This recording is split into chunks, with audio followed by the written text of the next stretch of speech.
I'd like to welcome you to today's online symposium. Your next computer vision model might be an LLM, generative AI, and the move from large language models to vision language models, organized by the Edge AI and Vision Alliance. My name is Brian Dipert, and I'm the editor-in-chief of the Alliance. The presentations are scheduled to take approximately 60 minutes in total and will be followed by a Q&A session. Whenever you have a question, even during the presentations, please type it in online and we'll answer it during Q&A.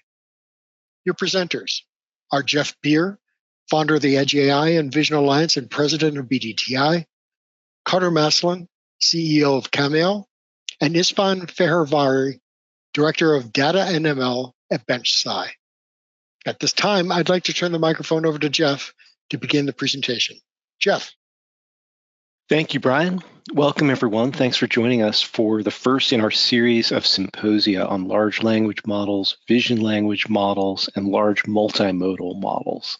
As Brian said, I'm Jeff Beer. I'm founder of the Edge AI and Vision Alliance and president of BDTI, an engineering consulting firm. When we started the Edge AI and Vision Alliance in the Embedded Vision Summit conference 13 years ago, we did so out of a conviction that machine perception was ready to become a mainstream technology, that it was ready to be used to solve important real-world problems. At that time, 13 years ago, that was a pretty speculative idea. Now, we see more than a decade later, it's completely clear that computer vision and other forms of machine perception are very rapidly becoming mainstream technologies. These days, we see examples of perceptual AI deployed not as demonstrations, but as commercial solutions at scale, like those shown on this slide, spanning diverse fields from transportation, healthcare, to retail, to consumer. It's a time of incredible opportunity, and that's why the Alliance is here. The goal of the Edge AI and Vision Alliance is to help turn this potential into reality, to help people solve real-world problems and build businesses using AI and computer vision. The Alliance serves two groups of people and companies. First, for system and solution developers, we focus on building awareness, creating practical know-how, and facilitating connections to technology suppliers. If you're a product developer and you're not using the Alliance website, you're missing out on a huge amount of valuable free content. Check it out at www.edge-ai-vision.com. You'll find a huge trove of quality resources ranging from technical tutorials to introductions of new building block technologies to market research. And while you're there, sign up for our newsletter to keep up to date on what's happening in the industry. The second group that the Alliance serves is our member companies, and the Alliance's goal here is to help companies identify and execute on business opportunities in this burgeoning space of computer vision and AI. We help these companies get the insights they need to inform key decisions. We help them connect with new customers, suppliers, partners, and investors, and we help them make themselves visible as leaders. I want to thank all of the member companies of the Alliance. We appreciate your support, which makes everything the Alliance does possible, including today's symposium. If you want to learn more about corporate membership in the Edge AI and Vision Alliance, visit our separate website dedicated to membership info. That's at membership.edge-ai-vision.com. One final note here about the Alliance. If you're involved in enabling or incorporating computer vision or AI in products, you'll want to be at the Embedded Vision Summit in May in Silicon Valley. The summit is the premier event for innovators incorporating computer vision and AI into products. It offers a world-class conference program and highly focused exhibition. And it encompasses the full range of AI-powered sensing, not only vision, but also radar, LiDAR, audio, language, etc. And it addresses applications that perform computation right on the device, on-premise, in the cloud, or some combination of the three. For information on attending, presenting, exhibiting, or sponsoring the Embedded Vision Summit, check out the Summit website, which is simply embeddedvisionsummit.com. All right, let's get started. Here are our objectives for today's symposium. And I want to say up front, this is a very rich and complex topic. We're not going to cover everything in 90 minutes. We hope to whet your appetite and provide some practical understanding and insights. And we will be back with more on these topics in the coming weeks and months. For today, our objectives are to introduce vision language models and large multimodal models and explain how they relate to large language models. To explain why we think VLMs and LMMs are becoming really important for computer vision and related kinds of machine perception, machine intelligence applications. Illustrate this with some real-world applications. Explain a little bit about how these models work and how they can be incorporated into applications, and identify the key challenges in using them in applications. And of course, we also look forward to answering your questions. As Brian said, enter questions anytime through the webinar platform. The earlier you get your question in, the more likely we'll have time to get to it during the discussion and Q&A period. I am by no means an authority on LMMs and related topics, but I'm privileged to collaborate with many folks whose expertise far exceeds mine. And today I'm pleased to be joined by two of those individuals who have extensive experience in this realm. Carter Maslin, founder and CEO of Cameo, and Istvan Fehervari, Director of Data and ML at Benchside. I'll give each of them a proper introduction at the start of their segments. In the next 10 to 15 minutes, I will make the case for why I think large multimodal models are going to be game-changing for computer vision and related fields. Then Carter will share a number of real-world use case examples that Cameo has developed. Next, Istvan will delve into how these large multimodal models work and how they can be incorporated into applications. And after that, we'll have time for discussion with all three speakers, including answering your questions. All right.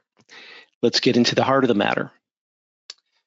First, a little bit about where we've been to create a contrast with where I think we're going. 10 years ago, Jan LeCun gave an astonishing keynote talk at our Embedded Vision Summit conference in which he demonstrated the power and practicality of deep neural networks for computer vision. I recall leaving his talk thinking, if what he says about deep neural networks is true, this changes everything about computer vision. And of course, DNNs have indeed revolutionized both how we do computer vision and what we can do with computer vision. Today, thanks to deep learning, computer vision is solving an incredible, diverse range of real-world problems. Not just the classical kind of machine vision inspection looking at, is a bottle filled and does it have its cap and its label on, but handling much more complex, less structured problems like within a factory or warehouse where vision-guided robots are being used today to efficiently pack non-uniform size boxes into trucks, or where computer vision is being used to supervise manual assembly processes where, of course, a single snapshot, a single image isn't sufficient. It's the sequence of steps and the holistic process that's key. And computer vision is being used in very challenging environments like inspection of electrical distribution infrastructure in remote areas and in agriculture and farm fields where plants have infinitely varied shapes and imaging conditions are very challenging. So I think this is a big deal. Compared to 10 or 20 years ago, today, thanks to deep learning, computer vision, and other forms of machine perception are able to solve these challenging real-world problems where it's hard to get a really good image and where there's a tremendous amount of variability. Still, though, the number of deployed solutions is quite limited compared to the potential applications. Many important problems that could be solved with computer vision or other forms of machine perception haven't been. One obvious example is the recent Boeing snafu with those 737 plug doors, right? Boeing could have today computer vision-based supervision of manual assembly processes that would catch that kind of problem. Enter large language models and language vision models and large multimodal models. After witnessing this deep learning revolution. I never imagined that within my career there'd be a second discontinuity that would really upend our established ways of doing things and open up vast new possibilities. But that is exactly what's happened with the emergence of practical transformer networks, large language models, and vision language models, along with other kinds of large multimodal models. Now, when I first learned about and started using large language models like ChatGPT, I thought they were a breakthrough, they were amazing, they'd have a big impact, but I initially didn't see any relevance to computer vision or machine perception. After all, LLMs consume text and they produce text, not images or radar or audio. It took me a few months and insights from a number of experts to realize that LLMs are not only relevant to computer vision, but that they will profoundly change what's possible with computer vision and how we implement it. And that's what we're going to discuss today. As we learn how to implement this new generation of models in products, they are opening up amazing new possibilities, opportunities to create products and systems that are much more capable, more adaptable, safer, and easier to use. To start, let me whet your appetite with an example. This is just a proof of concept, but I think it illustrates, it shines a light on something very important. Now, the audio is not going to come through on the webinar platform, so I'm going to narrate here and explain what's happening. This is a robot called Digit from a company called Agility Robotics, and Pras, VP at Agility, just walked in and said to the robot, Digit, which is its name, Digit, clean up this mess. Now watch what happens.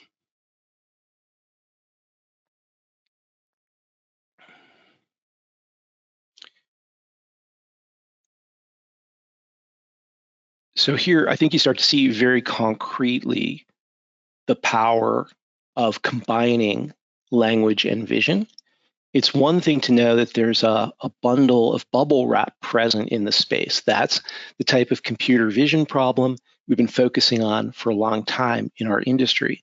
But it's an entirely different thing to know that that bubble wrap is trash and that cleaning up means putting the trash in the waste bin.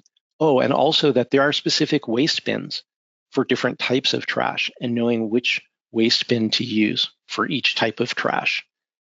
When I see this video, it makes me think that this new wave of large multimodal models is going to propel us from machines that see to machines that see and understand. And I think this will bring a profound change in how we think about and implement machine perception and intelligence, even more impactful than the emergence of deep learning in industry a decade ago. Simply stated, vision language models learn from images and text. They're a type of generative model that take in images and text and generate text outputs. We'll hear more about how they work and how they're structured from Istvan a little bit later. Large vision language models have good zero-shot learning capabilities, generalize well, and can work with many types of images. You can think of vision language models as a class of large multimodal models, and there are other types of large multimodal models that process other types of data besides images and text, or maybe in addition to images and text. Could be audio waveforms, radar, LiDAR, EKG waveforms, or, well, pretty much anything. We'll hear about how these models work in Istvan's presentation, but first I wanted to expand a bit on why I think these kinds of models are going to transform computer vision and other areas of machine perception and machine intelligence. Now, the first thing I want to clarify here is that in contrast to how we've been doing deep learning-based computer vision for the last 6 or 8 years, where we've typically trained models for each task, in this new realm of large multimodal models, we are typically talking about so-called foundation models. These models like ChatGPT and Llama are trained on vast, diverse data sets, often encompassing billions of data points across numerous domains. As a result, they're general purpose. They're designed to perform a wide range of tasks and can be adapted to a wide range of applications. Now, of course, because these models comprehend both language and images, they provide capabilities that bridge those two domains, like we just saw in that demo video. For example, they can provide language descriptions of visual inputs, or they can allow searching of visual data using language inputs. And one thing I find super intriguing is that even in applications where the deployed model only processes images or video, a model with language understanding gains kind of perception and understanding capabilities that a model without language understanding doesn't have. For example, thinking back to that robot demo, the model knew that bubble wrap on the floor was probably part of mess in the prompt, even though it hadn't explicitly been trained with that scenario in mind.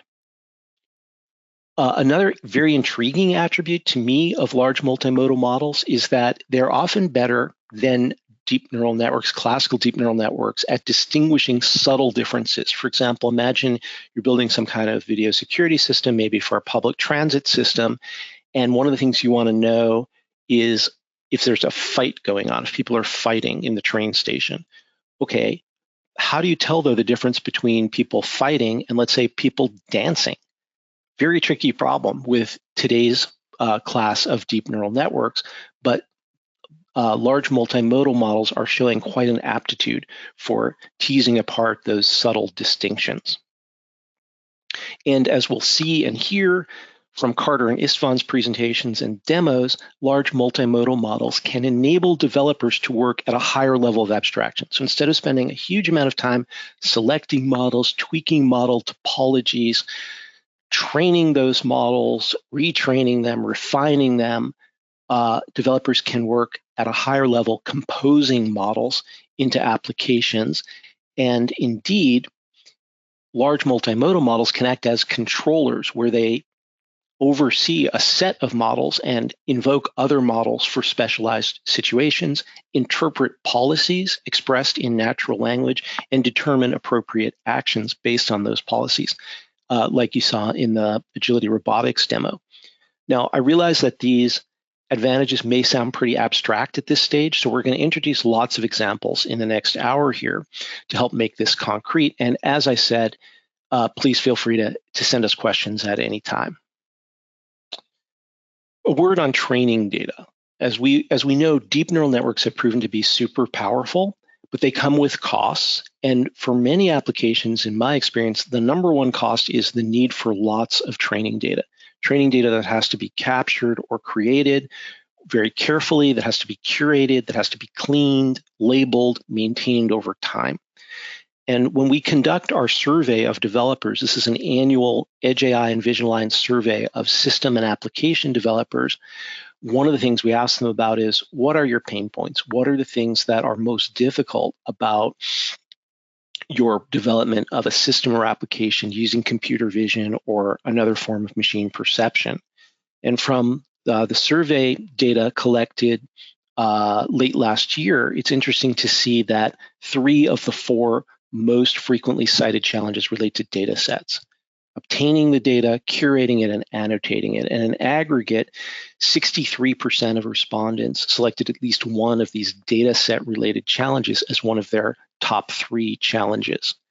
And this is the thing that I've been experiencing for years in projects that my engineering consulting firm has been involved in. And this is the thing that got me first very excited about large multimodal models, because large multimodal models are very good at zero-shot learning, meaning they're able to recognize and classify objects or concepts they have not encountered during training. They can generalize their knowledge to new unseen classes. For example, as this nice block diagram illustrates, you could imagine a vision language model that was trained on images of horses and understands what a horse is. It's never seen a zebra, but it's seen some language inputs that relate horses to zebras. Zebra's kind of like a horse, but it has black and white stripes. Now, when it sees a zebra, it's able to recognize a zebra, even though it's never seen a zebra before. This is what I mean by zero-shot learning, leveraging the combination of images and language. Here's a cool example of the sort of generalizability of these large vision language models. This is a demo from a university student. He goes by the handle Sumo43 on X. I think his name is Artem. And what he did is he took Polygemma, which is one of Google's vision language models, and he asked it to pretend to be an object detector. Specifically, he gave it the prompt, detect car. And sure enough, Polygemma then returns coordinates of the corners of bounding boxes of cars in the video, even though it was never trained to be specifically a car detector. On an NVIDIA RTX 4090 GPU, this model runs this object detection task at 16 frames per second. Now, you may say it's ridiculous to use an NVIDIA 4090 to run object detection at 16 frames per second, and you'd be right in the sense that it is a tremendous waste of resources, of hardware. On the other hand, note that getting this working did not require selecting or designing a DNN topology or training a DNN or figuring out how to get that DNN running efficiently on the target processor. It merely required asking the DNN, or in this case, the language vision model, to perform the task. For many real-world computer vision applications, the range of possible inputs is so vast and diverse that the ability to generalize is key.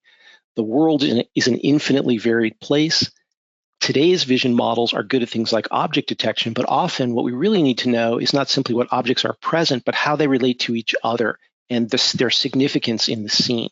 And this slide from Yang-Jae Lee's Embedded Vision Summit keynote this year helps to show how vision language models can determine relationships among and significance of objects in a scene.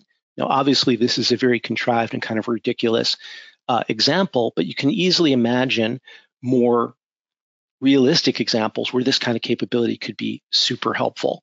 Here's a hypothetical example. I think we can all agree that the behavior shown here is unsafe. And I think we can all also agree that there's an incredible variety of things that fall under a heading of unsafe things people might do with a front-end loader, as well as an incredible variety of safe things people might do with a front-end loader, and trying to distinguish between these safe and unsafe scenarios with the current generation of models using object detection and segmentation is pretty clearly futile. And I think that this is the type of capability that vision language models and other large multimodal models bring to the fore, bring to the table, and one way that they enable really powerful new capabilities. Another aspect I want to touch on real quick is multimodality. As awesome, I should say, as computer vision is, it isn't perfect and never will be. There are environments where cameras become ineffective due to weather, darkness, other factors. In these kinds of situations, systems often require multiple types of sensors.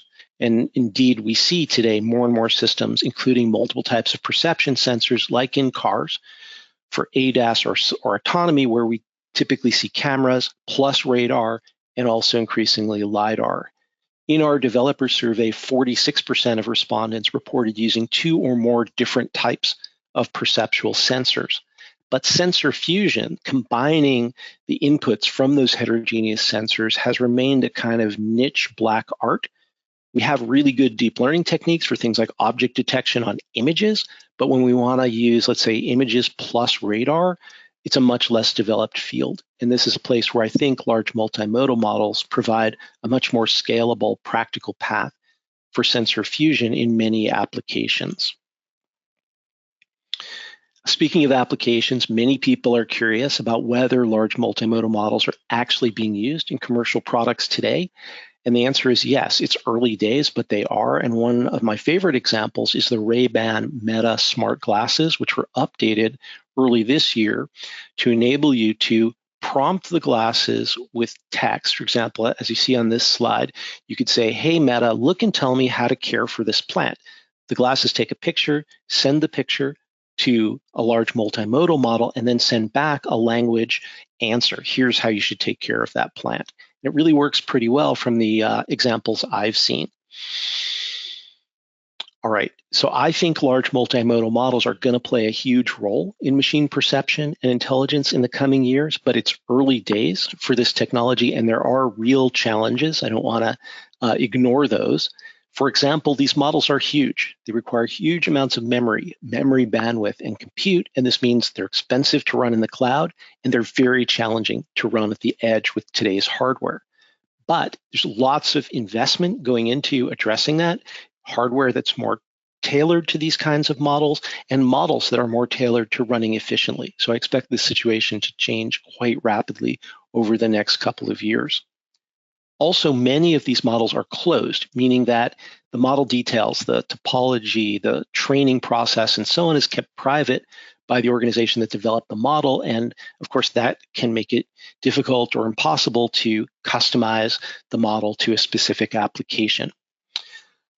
Many other challenges, and today Istvan and Carter will touch on some of these, and we'll be back with future episodes of this Symposium series to address other of these challenges.